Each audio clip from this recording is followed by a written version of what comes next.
Avec nous pour faire le point ce soir avec nos invités, Didier Rendu, premier secrétaire général adjoint du syndicat CFDT des cadres de la sécurité intérieure. Didier Rendu, la mineure de 15 ans qui est donc au cœur de l'affaire, n'était pas sur place au moment de l'agression, mais le procureur indique qu'elle était au courant du projet de ses frères. C'est quelque chose que vous constatez fréquemment ? Alors, il y a un constat qui est manifeste de toute façon, c'est qu'on est dans une société de plus en plus violente de manière générale et que cette violence exacerbée, elle est en train de glisser depuis plusieurs années vers la sphère des mineurs qui s'est emparée de cette violence, Oui. qui est d'ailleurs accès par différents moyens. Aujourd'hui, les réseaux sociaux sont extrêmement utilisés et sont d'ailleurs un vecteur de cette violence. Oui. On met en ligne des vidéos extrêmement violentes, extrêmement heurtantes, dont le but est de générer du buzz, de générer des gens qui vous suivent, de faire grossir sa communauté virtuelle. Et la plupart du temps, on ne connaît même pas les gens qui vous suivent. Et en réalité, dans cette course folle, je dirais, au buzz, on n'a même plus conscience de ce qu'on est en train de mettre en ligne, de ce qu'on est en train de regarder. Il y a une espèce de décrochage qui se fait entre le monde réel et le monde virtuel. Et le mineur, face à cette violence-là, il n'a plus du tout la conscience de ce qu'il est en train de voir ou de ce qu'il peut être en train de commettre. Le rapport à la vie humaine est aujourd'hui complètement altéré, il est complètement modifié. Nous, on le voit très bien, je dirais, dans les rapports qu'on a avec ces jeunes-là. Aujourd'hui, les policiers, au quotidien, sont victimes d'agressions de la part de jeunes et de mineurs de plus en plus souvent, de manière de plus en plus violente. Donc finalement, c'est pas quelque chose, nous non plus, qui nous surprend et qu'on découvre. C'est une réalité du quotidien. Didier Rendu, on parle souvent cette affaire implique un majeur, mais que peuvent avoir certains mineurs. Vous évoquiez tout à l'heure le fait que parfois, il n'est pas l'impression d'être dans une réalité. Enfin, voilà. Est-ce que c'est quelque chose que vous constatez au quotidien, vous ? C'est quelque chose qu'on constate tout à fait au quotidien. Il y a des pratiques aujourd'hui qui se sont un petit peu, je dirais, normalisées. Vous êtes sur un téléphone portable, vous passez votre journée à scroller, à regarder des vidéos violentes. Oui.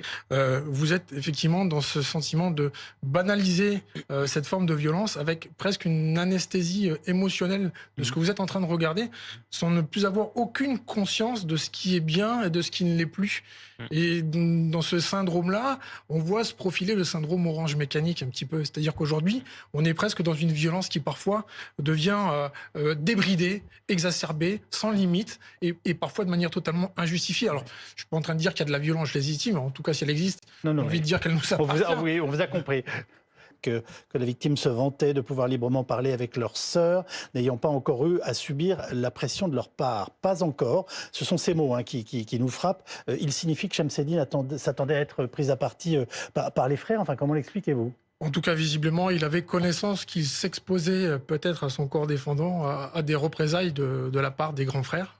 C'est comme ça que moi je l'interprète et je le comprends. Enfin, il ne pouvait pas imaginer une réponse pareille. Non, en plus, absolument d'une certaine pas. façon, l'après mettre en scène, je ne sais pas comment dire les choses. Alors après, je ne sais pas, je n'ai pas la teneur des conversations, des échanges qu'il a évoqués avec Chamseddine. Peut-être que c'est elle, dans les communications, qui en a avisé en lui disant bon, peut-être qu'à un moment donné, il va falloir qu'on arrête nos conversations parce que voilà, ça ne plaît pas à mes grands.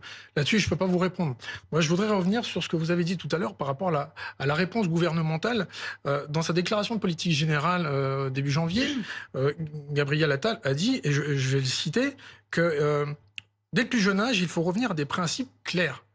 Tu casses, tu répares, tu salis, tu nettoies, tu défies l'autorité de l'État, on t'apprend à la respecter. Alors, en termes d'intention et de déclaration, c'est très bien.